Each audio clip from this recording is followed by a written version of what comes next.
এই দেশে মধ্যবিত্তের ঘরে জন্ম নিলে হারাইতে হয় নিজের অধিকার, আর সেই অধিকার দাবি করতে গেলে পরিবারে কেউ মুক্তিযোদ্ধা নাই বললে হইতে হয় রাজাকার। তো বলি, দেশের জন্য মুক্তিযোদ্ধারা 9 মাস যুদ্ধ করছে মানুষের অধিকার ফিরিয়ে দেওয়ার জন্য ভাই। সব সুযোগ সুবিধা শুধু তার 14 গোষ্ঠীরই দেওয়ার জন্য বললা যায় নাই। এই নাও দেশ স্বাধীন করে দেয়া গেলাম, এবার আমার নাতি পুতি ছাতি লাড়ি যদি চোর বাটপার আর অযোগ্য হয় তাদেরকে যোগ্য স্থানে বসায়ও। রক্ত দেওয়ার সময় কোনো মুক্তিযোদ্ধাই কিন্তু এই কথা বললা যায় নাই, বরং মানুষ যাতে তার যোগ্য অধিকার ফিরে পায় সেই জন্য হাজারো লক্ষ কোটি নারী পুরুষ রক্ত দিছে ভাই। আর আজকে যাদেরকে রাজাকার বলতাছেন না, দেশের প্রতি তাদের অবদান আপনারা কল্পনাও করতে পারবেন না।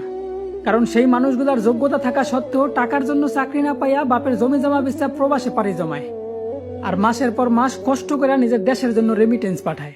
যেখানে আমাদের পূর্বপুরুষরা একটা মেয়ের সম্মান রক্ষার্থে বড় বড় যুদ্ধ করতেও দ্বিধাবোধ করে নাই, সেখানে আজ আমাদের রাজপথে মানুষ মানুষের উপর হিংস্র প্রাণীর মতো ঝাঁপায় পড়তেছে, আর তাদের শিকার থেকে কোনো নারী পুরুষ বাদ যায় নাই।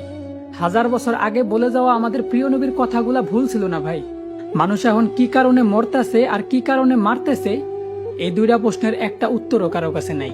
এখন বিচারকদের কানে কখনোই পৌঁছাইব না যদি বলি বিচার চাই বিচার চাই, কারণ বিচারকদের কান অনেক আগে থেকেই টাকা দিয়া বন্ধ করে দেওয়া আছে ভাই।